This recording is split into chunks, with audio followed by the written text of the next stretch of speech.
domin samun shirye-shiryenmu akai-akai. Ziyarci Saskit TV interview sannan ka danna subscribe da kuma alamar ƙararrawar sanarwa.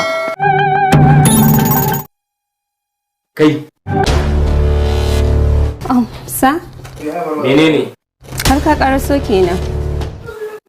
Na daɗe zuwa. Kai, zo ka fita. Menene wannan a hannunki?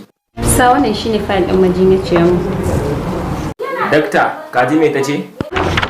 Na gane. Ke yanzu me matsalar ki ga wannan mara lafiya? Ambulance ɗin fa. Dakta, ina ambulance ɗin asibitin nan wato motar asibiti? Yanzu suna ƙasa.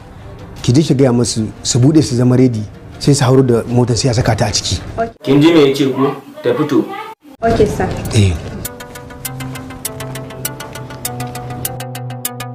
Kai me yake damun ka? Haba.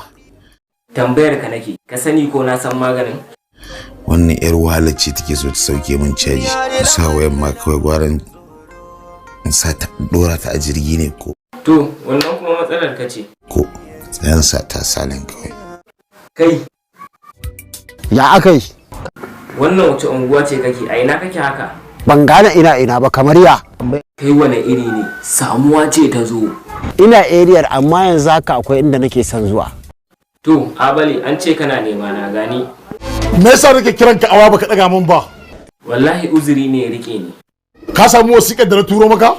Kai, ban ganta ba. Inna lillahi wa inna ilaihi raji'un. Amma ka san wani abu da nake son faɗa maka, ina da labarin cewa 'yan sanda ga su nan zuwa gurinka. Inna lillahi wa inna ilaihi raji'un. To, yanzu me abin yi sai ka yi tunani. Kai! Mun gode da kallon tashar Saskit TV interview. Ku haɗu da mu a wani bidiyon na gaba. Mun gode.